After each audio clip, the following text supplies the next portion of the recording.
saving grace. X grants instant access to the overworld map of Hyrule, both far away and close up, in conjunction with the D-pad. And goddamn, is it more detailed and recognizable than ever before. And the same applies whenever you're in a dungeon labyrinth, except with different layouts. Not only do both maps pinpoint your current location, but also indicate where the hell to go next, assuming that you've conversed with the right key characters beforehand, and even display which floors you're on and those you have yet to explore in the latter case. L and R are used to swap the view of the overworld map, if nothing else, and Start grants access to your inventory list and basic button-based abilities, and Select either lets you continue your current quest or save, complete with halting said quest, and a one-way ticket back to the opening titles. Just like before, Link's inventory consists of not only the lamp, acquired from the chest within his house at the beginning, used for lighting up braziers in dungeons, thus deducting a small portion of his magic meter, which can be refilled at any time with small or large vials, but also the usual boomerang, found in the Hyrule Castle basement, bows and arrows, found in the first dungeon, the Eastern Palace, with the latter being available for purchase at shops, and bombs, now in two types, the original, this time used to chuck at distant enemies after setting them, and the all-new Super Bomb, obtained after completing a later dungeon. As for the new items to discover and or purchase, there's these empty glass bottles Link acquires from a merchant in the Kakariko village, and in other locations no less, to store not only 3 new medicinal potions for moments of necessity, one for his health in red, another for his magic in green, and the third for both stats meshed together, in blue, hence the cure-all medicine, but also the trademark instant life recovery fairies after trapping them with the bug-catching net, obtained from a sick kid in that very same village.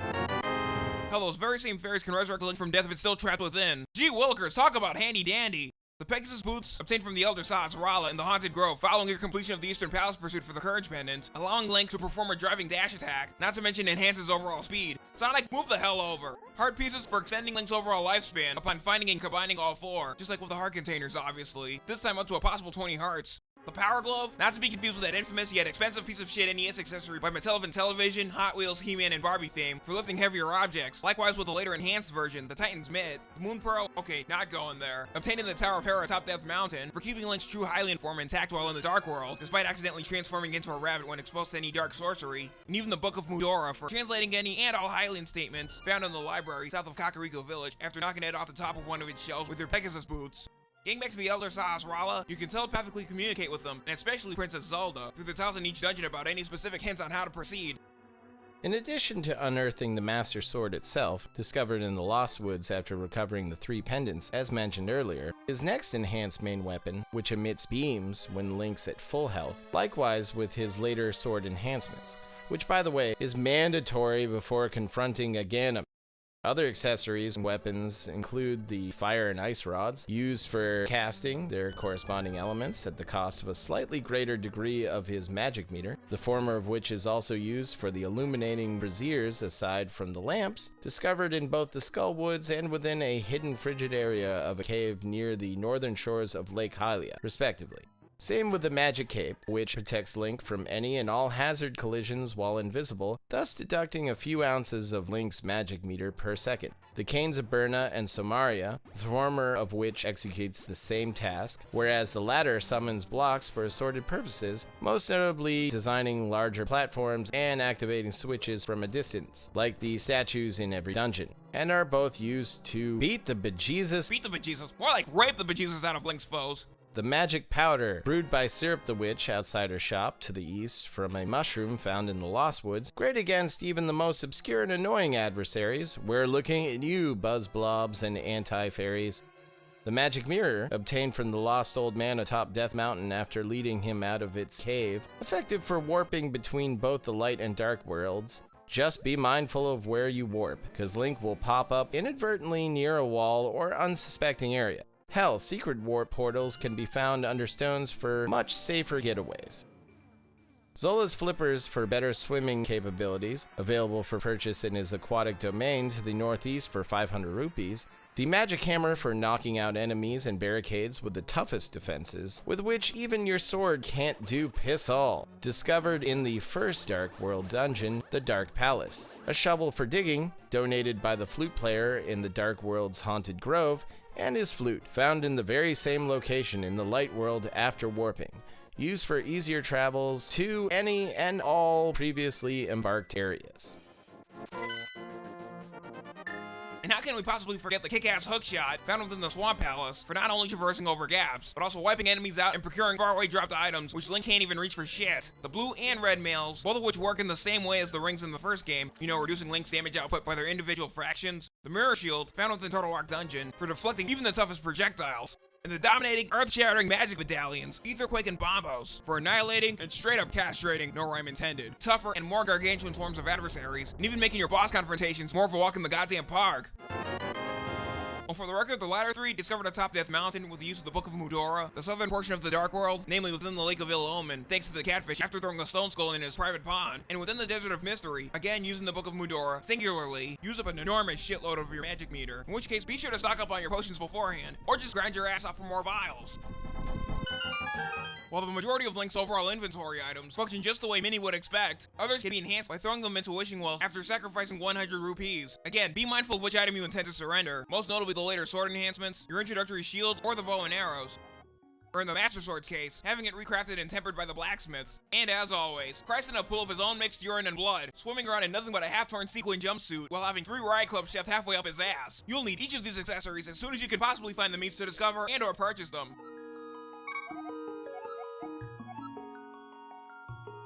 So what types of new threats lurk about the Hylian realm? I don't know. Every motherfucking thing. Starting with color and weapon varied castle soldiers, especially the more resilient gray and gold mini-boss troops sporting a ball and chain. The vast majority of foes, depending on which area of Hyrule you're on, or in for that matter, including their corresponding dimension-neutral dungeon chambers, runs the gamut from rats, the traditional keys and ropes, octoroks and tektites, Armo statues, porters, aka the telltale bush crawlers, unsuspecting thieves, zolas, desert crows and vultures, buzzblobs, igors and gorias, the former of which are vulnerable only when their peepers are open, just like the gomas. Stalfos, Barris, and Beeries. That would be Baris and Beeries. Terrorpins, hardhat beetles, slimes, and sand crabs. Anti-fairies, pengators, hawkbox, the list goes on, including the return of those godforsaken wall masters.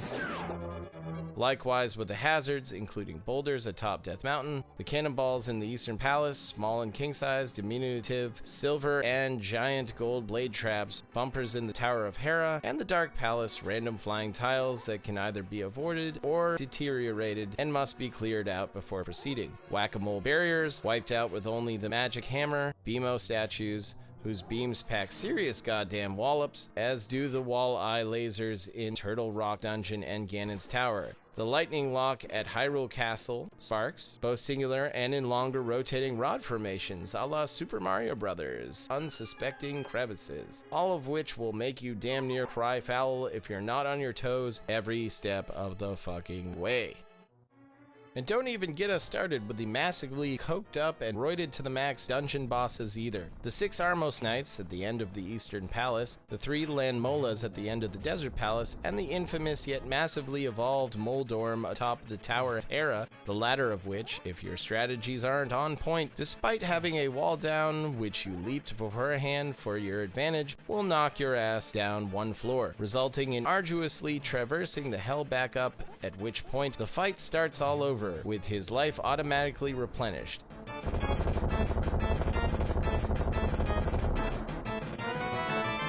And, of course, Ganon himself, who's more of a goddamn pussy by comparison, but can still zap you senseless should your agility and wits happen to shit the bed at any given time. Upon near defeat of the latter, he then warps you into the Dark World, along with Zelda herself, where, holy crap, more arduous quests await us. Thought it was over by this point? Consider yourself in for the biggest wake-up call ever.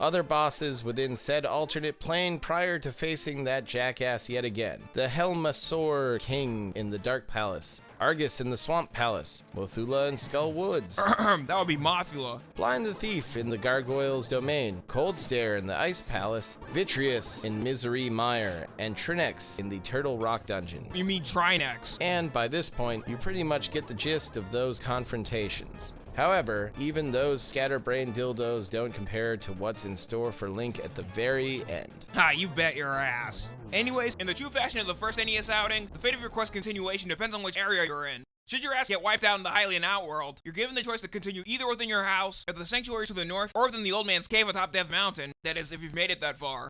You'll even be sent back to the beginning of your current dungeon, or even atop the Dark World Pyramid, if you got wiped out anywhere within either of these areas. As far as the immensely reinforced control setup, it might seem like a hell of a lot to absorb, even during a first ever playthrough one might add. But it's far from humdrum thanks to Link's rather dexterous sense of mobility and combat attrition methods. And as always, should any unexpected harm transpire, it's mostly due to user error. In other words, it's my own goddamn fault. And as one might expect, the same could be said for the progressive and apparent, yet sometimes mind-boggling, signature gameplay procedure.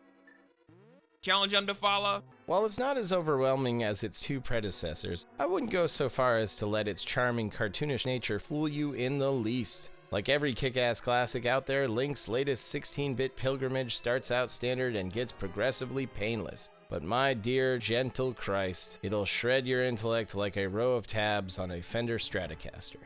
Of course, if there's one hint I'm more than inclined to throw out there, in the light world, there's a fortune teller that will inform you of your next course of action should you happen to be stumped at any given moment at the cost of some spare rupees. The most common hardships involve the later dungeons, mostly in terms of enduring, adjusting, and/or figuring out their extreme intricate and strict structures in tandem with the various multitudes of adversaries, the latter of which I advise referring back to. I'm looking at you two again, Ice Palace and Turtle Rock Dungeon, and even the corresponding end boss patterns that'll provide you with 90,000 death warrant signings and counting, complete with 80 shades of the red ass. But as long as you're aware enough of which items to use in a specific situation, distinguish which hidden areas contain necessary add-ons, some of which can become an extremely prolonging ordeal in and of itself to seek out, and to top it all off, which specific areas to warp between both the Light and Dark Worlds, as mentioned previously, along with every other hint provided when I discussed the first Zelda game. The latter half, paraphrasing A Clockwork Orange, should not be much of a pain in the gulliver, given that you can access your map at any time, except in houses and shops of course, and is all around more of a spring breeze thanks to the tremendously advanced combat attrition system, in concurrence with the absence of the first NES game's cryptic-ass nature. And before I forget, there's even a plethora of new minigames which Link can participate in to score more rupees or extra heart pieces, or to just flat out kill time preparing for what the hell lies ahead. Just like the previous two Zelda installments, and especially Link's Awakening, no matter how many times you were wiped out, all your items and stats are still retained, assuming you've saved your progress as often as necessary. As far as graphics go, such is the case with every other Super NES game at the time, the presentation's much more radiant and dazzling than ever before due to its use of eye-pleasing hues, and a whole lot more. Outdoing its two NES predecessors, aka canonical follow-ups, by thrice the combined weights of Pendulite and Rush Limbaugh, and by 5 times the G-force of a goddamn rocket launch, a shit ton of meticulous detail has been administered throughout every unmistakable set piece and landscape, not only throughout Hyrule itself, in both the Light and Dark Worlds, but most of its surrounding regions, and the interiors of its corresponding buildings and chambers, the animations of the key characters, not only Link himself, despite the obvious hair color change, but also supporting peers and opposing cast of rivals, have been provided a well-deserved yet extravagant improvement beyond even our wildest imagination. And don't even get us started with the coherent dialogue provided throughout, which for the record, knocks even those of its two predecessors out of both Yankee Stadium and Fenway Park combined, and zillions of light years right past Uranus, Vulcan, Tatooine, Hoth, Planet X, and even more on Mountain and Duck World. The dungeons and caves in and of themselves have also been drastically cultivated, no ifs, ands, buts, or maybes there, especially their sophisticated yet flexible interior layouts, and of course their aggressive as fuck end bosses. God help us if there isn't much more to convey about this game's visuals that hasn't already been done so who knows how many motherfucking times over.